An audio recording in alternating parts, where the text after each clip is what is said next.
Hello అండి, అందరికీ నమస్కారం. మనం ప్రజాస్వామ్యంలో ఉన్నామా?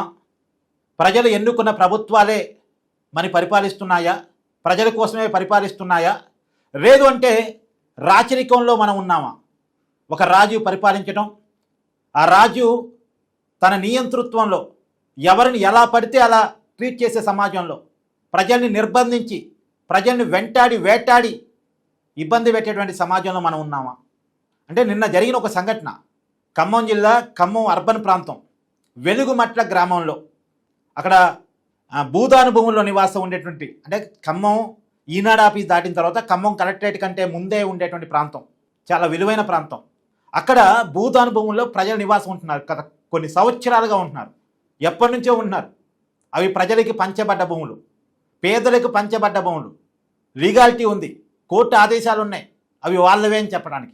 అయినప్పటికీ కూడా వినకుండా నిన్న ప్రభుత్వం నిర్బంధంగా ఖమ్మం జిల్లా కలెక్టర్ గారి ఆదేశాలతోటి అధికారులంతా వెళ్ళి పోలీసు రాజ్యం నడిపించేసి ప్రజల్ని ఇళ్లలో నుంచి లాగేసి వందలాది ఇళ్లను కూల్చివేశారు. ఇల్లు అనేది సామాన్యుడి కోరిక అండి. ఇల్లు అనేది సామాన్యుడి కోరిక. జీవితంలో ఒక్కసారైనా నేను సొంత ఇల్లు కట్టుకోవాలనుకుంటాడు. అలా 20-30 లక్షలు పెట్టి కట్టుకునే ఇల్లు కూడా 20-30 లక్షలు అంటే సామాన్యుడికి చాలా పెద్ద అమౌంట్ అండి. తమ జీవితాంతం సంపాదిస్తే వచ్చే సొమ్ము అది. ఇప్పుడు నిన్న ఆ ఇళ్ళని కూల్చివేశారు, బలవంతంగా బలవంతంగా ఇళ్లలో నుంచి మనుషుల్ని బయటికి నెట్టివేసి వాళ్ళు ఏడుస్తున్నా, కిందపడి పొల్లుతున్నా, వాళ్ళు చచ్చిపోతామని చెప్తున్నా వినకుండా దుర్మార్గంగా రాక్షసంగా, అంటే అప్పట్లో బ్రిటిష్ వాళ్ళు వాళ్ళ మాట వినని వాళ్ళని ఇలా చేసేవాళ్ళు, లేదు నైజాం ఇలా చేసేవాళ్ళు, రజాకాళ్ళు ఇళ్లను కూల్చివేసేవాళ్ళు, మహిళల్ని రకరకాలుగా ఇబ్బంది పెట్టే వాళ్ళని మనం విన్నాం. ఇవన్నీ చరిత్ర మనకి చెప్పిన సత్యాలు. కానీ చరిత్ర దాకా అవసరం లేదండి. వర్తమానంలో మన కళ్ళ ముందే ఖమ్మం కలెక్టరేట్కి దగ్గరలో వాళ్ళు గట్టిగా కేక వేస్తే కలెక్టరేట్లో వినపడిద్ది, వాళ్ళ ఏడుపు కలెక్టరేట్లో వినపడిద్ది. వాళ్ళు ఏడుస్తున్నా, కేకలు పెడుతున్నా, అరుస్తున్నా, గగ్గోలు పెడుతున్నా ఎవరూ వినకుండా ఖమ్మం జిల్లాకు సంబంధించి 3 మంత్రులు ఉన్నారు. ఒక మంత్రి కాదండి, ఖమ్మం జిల్లాకి 3 మంత్రులు ఉన్నారు. ఏకంగా తెలంగాణ డిప్యూటీ సీఎం మల్లుబట్టి విక్రమార్క ఖమ్మం జిల్లా నుంచే, ఖమ్మం జిల్లా మధిర ఎమ్మెల్యేగా ఉన్నారు ఆయన. తుమ్మల నాగేశ్వరరావు గారి పరిధి ఖమ్మం ఎమ్మెల్యేగా ఉన్నారు, ఆయన మంత్రిగా ఉన్నారు క్యాబినెట్లో, రేవంత్ రెడ్డి గారి మంత్రివర్గంలో మంత్రి ఆయన. ఆ రెవెన్యూ శాఖ, నిజానికి ఇది రెవెన్యూ శాఖ పరిధిలో వచ్చే అంశం. పొంగిరెడ్డి శ్రీనివాసరెడ్డి ఖమ్మం జిల్లాకు సంబంధించిన వ్యక్తే, పాలేరు ఎమ్మెల్యేగా ఉన్నారు. ఖమ్మం జిల్లాకు సంబంధించి 3 మంత్రులు ఉన్నారు. 3 మంత్రుల ఇలాకాలో మళ్ళీ పైగా పొంగిరెడ్డి శ్రీనివాసరెడ్డి గారు చెప్తారు, రెవెన్యూ శాఖ మంత్రి, ఈ విషయం నాకు తెలియదు అంటారు. అసలు ఆయన రెవెన్యూ శాఖ మంత్రిగా ఉన్నాడా లేడా? మరి ఆయన తెలియకుండా ఖమ్మం కలెక్టరు ఎంత దమ్ముంటే పోయి పేదరిల్లు కూలుస్తాడండి? ఒక కలెక్టర్ చేయగలడా ఇది? పేదరిల్లు కూల్చడం ఏందండి? కలెక్టర్ గారి ఇల్లు ఇలాగే కూలిస్తే ఒప్పుకుంటారా? పొంగిరెడ్డి శ్రీనివాసరెడ్డి గారి ఇల్లు హైదరాబాద్లో రోడ్ నెంబర్ 36లో ఉంటుంది. అది రోడ్ నెంబర్ 36 కాదేమో, జూబ్లీహిల్స్లో ఉంటుంది. ఇలాగే పోయి జేసీబీలు పెట్టి కూలిస్తే ఊరుకుంటాడు ఆయన?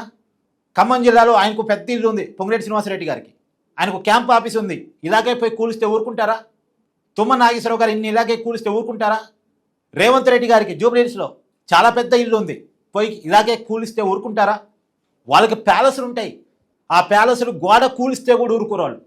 కానీ పేదల ఇల్లు కూల్చేశారే. ఒకవేళ అవి ప్రభుత్వ భూములే అనుకుంటే, పేదలు అక్రమంగా నివాసం ఉంటున్నారే అనుకుంటే ఏం చేయాలి? వాళ్ళతో చర్చలు జరపాలి, వాళ్ళకి ప్రత్యామ్నాయం చూపించాలి, వాళ్ళని అక్కడికి పంపించాలి, వాళ్ళని ఒప్పించి పంపించాలి. దాని తర్వాత ఆ ల్యాండ్ తీసుకోవాలి. అయినా పేదల కోసం మేము ఈ భూములు ఇస్తున్నాం, పేదల కోసం ఇల్లు ఇస్తున్నామని చెప్తున్నారు కదా, అది పేదల భూములు లాక్కోవటం ఏంది? అసలు వీళ్ళెవరు లాక్కోవడానికి వీళ్ళకి ఇచ్చిన అధికారం దేనికోసం? నేను అక్కడ పోయిన పోలీస్ ప్రతి ఒక్కరిని అడుగుతున్నా, మీ జీతాలు ఎవడు ఇస్తాడు? మీకు నెల జీతాలు పొంగిరెడ్డి శ్రీనివాసరెడ్డి, తుమ్మల నాగేశ్వరరావు, లేదు రేవంత్ రెడ్డి వారి జేబులో నుంచి ఇస్తున్నారా మీకు జీతాలు? ప్రజలు ఇస్తున్నారు మీకు జీతాలు.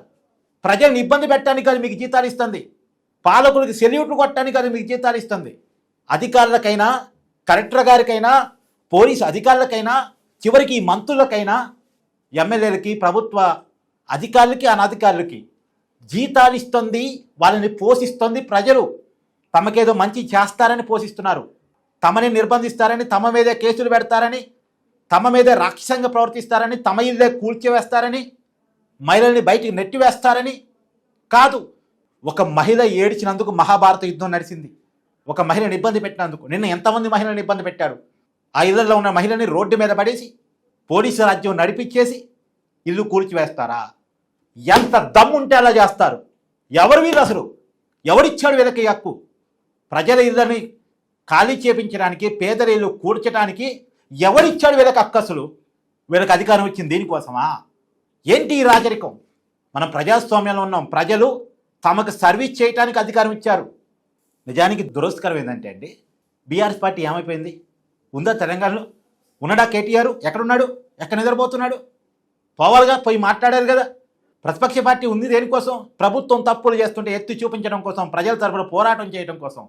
ఏడి అంటే తను కూడా అదే బాబుతానే ఆగిపోయాడా? అంటే తన మీద కూడా అలాంటి ఆరోపణలే ఉన్నాయి కాబట్టి ఆగిపోయాడా? చాలా దురదృష్టకరం అండి, చాలా దురదృష్టకరం అండి, చాలా దుర్మార్గం అండి. ఏదో మనం చరిత్రలో చదువుకున్నాం, బ్రిటిష్ వాళ్ళు అలా చేసేవాళ్ళు, ఇలా చేసేవాళ్ళు, నైజాం ఇలా చేసేవాళ్ళు, అలా చేసేవాడు, రజాకాలు ఇలా చేసేవాళ్ళు, అలా చేసేవాళ్ళు అని చరిత్రలో చదువుకున్నాం. ఇది మన కళ్ళ ముందు జరిగిన సంఘటన అండి. అంటే ఇది మన ఇంటి దాకా రాలేదు కదా అని మనం అనుకోవద్దు. ఇవాళ వాళ్ళ దాకా వచ్చింది, రేపు మన దాకా వస్తుంది సమస్య. మన భూమికి రేటు పెరిగినప్పుడు, ఆ భూమి మీద నాయకుడు కన్నుపడ్డప్పుడు, ఈ భూమిని ఏదో ఒక లిటికేషన్ పెట్టి లాక్కోవాలనుకున్నప్పుడు నీదైనా నా ఇదైనా లాక్కుంటాడు, నీదైనా నా ఇదైనా లాక్కుంటాడు. ఎంత దుర్మార్గం, ఎంత ఉన్మాదం! ఎవడిచ్చాడు ఈ అధికారం? ఎవడిచ్చాడు ఈ అధికారం? ఇమ్మీడియట్గా రాజీనామా చేయాలి, ఇమ్మీడియట్గా రాజీనామా చేయండి. మీకు ఒక్క క్షణం కూడా పదవిలో ఉండే అర్హత లేదు. పేదవాడి కళ్ళల్లో కన్నీరు చూసిన తర్వాత, పేదవాడిని ఇంట్లో నుంచి నెట్టివేసి కూల్చివేసిన తర్వాత ఒక్క క్షణం కూడా ఈ పాలకులకి పదవిలో ఉండేటువంటి అర్హతలు ఉండవు. ఇది దుర్మార్గం, ఒక దాష్టికం, ఒక నియంతృత్వం. ఇంకేం పదాలు వాడాలో.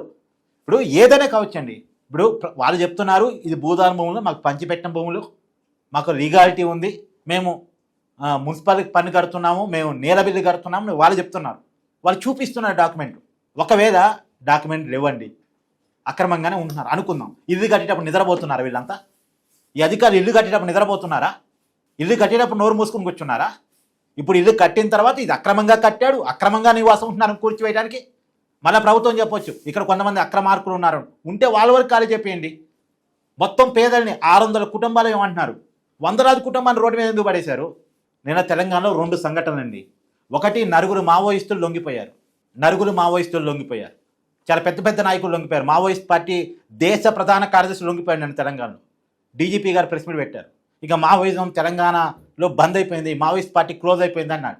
కానీ వాళ్ళు ఇలా మావోయిస్టులుగా తయారవుతారేమో. ఇలా చేస్తేనే మావోయిస్టులు తయారవుతారు. మావోయిస్టులు అంటే ఎక్కడి నుంచో ఆకాశం నుంచే ఊడిపడరు.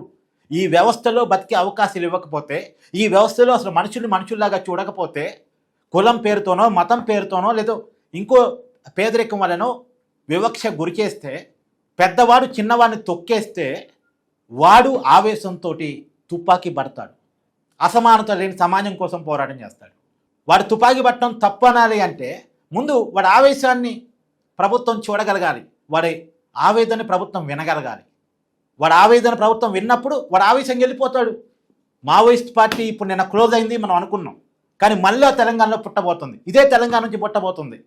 పేదల భూములు లాగేస్తున్నప్పుడు, పేదల ఇల్లు కూల్చేస్తున్నప్పుడు మళ్ళీ మావోయిస్ట్ పార్టీ ఇక్కడి నుంచే, ఇదే తెలంగాణ గడ్డమే నుంచి, తెలంగాణ రైతాంగ సాయుధ పోరాటం చేసిన గడ్డమే నుంచి మళ్ళీ పుట్టే అవకాశం కనపడతా ఉంది. భూమి కోసం, బుద్ధి కోసం జరిగినటువంటి మరొక పోరాటాన్ని తెలంగాణ సమాజం చూసే అవకాశం కనపడతా ఉంది.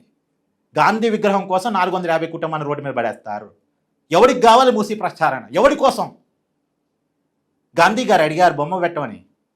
గాంధీ గారు అడిగారు, నా బొమ్మ మూసి నది పక్కన కట్టయ్యా, ఆ వాసన చూసుకుంటూ ఉంటానని అన్నారు. పాపం పెద్ద ఆయన చచ్చిపోయిన తర్వాత కూడా చంపే ప్రయత్నం.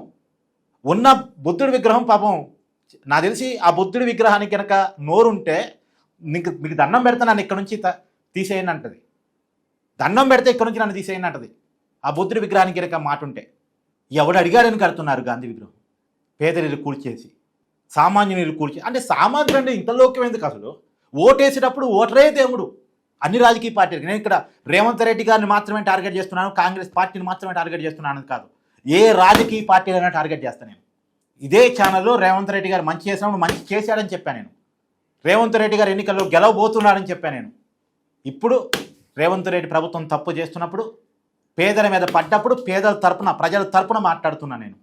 రేవంత్ రెడ్డి గారు ఇమ్మీడియట్గా నువ్వు ఖమ్మం వెళ్ళు, ఇమ్మీడియట్గా ఖమ్మం వెళ్ళు, వెలుగుమట్ల దగ్గరికి వెళ్ళు, ప్రజలకు క్షమాపణ చెప్పు. ఎంత ఖర్చు అయితే అయిందో ఆ ఇల్లు కట్టడానికి అంతే ఖర్చు నీ జేబులో నుంచి ఇస్తావా, నీ పార్టీ ఖజానా నుంచి ఇస్తావా? ఏదో మొన్న కదా కాంగ్రెస్ క్యాడర్ అనుకుంటే సోనియా గాంధీకి, రాహుల్ గాంధీకి 1000 కోట్లు పంపడానికి రెడీగా ఉందని. ఖమ్మం 1000 కోట్లు అవసరం లేదు. ఆ ఇల్లు మొత్తానికి ఎంత నష్టపోయారో వాళ్ళకి అంత లెక్కే. అంత డబ్బు నీ పార్టీ ఖజానా నుంచి లేదు, నీ ఖజానా నుంచి. ఇమ్మీడియట్గా అప్పచెప్పు. మీకు ఆప్షన్ లేదు. మీకు ఓటేసింది వాళ్ళు, మిమ్మల్ని గెలిపించింది వాళ్ళు. మీరు ఇవాళ సీఎం పీట మీద కూర్చున్నారంటే కారణం వాళ్ళు. నీ వెనకాల ఉన్న పోలీసులు నీకు సెల్యూట్ కొట్టడానికి కాదు జీతాలు ఇస్తుంది, జనం జీతాలు ఇస్తున్నారు. నీకు సెక్యూరిటీ కూడా జనమే జీతాలు ఇస్తున్నారు. ఏంటండి ఇది? సో ఈ దుర్మార్గం మీద మీరు కూడా కామెంట్ చేసే ప్రయత్నం చేయండి. అందరం కూడా నోరు మెదపాల్సిన సమయం వచ్చిందని నేను అనుకుంటున్నాను. దయచేసి కామెంట్ చేయండి.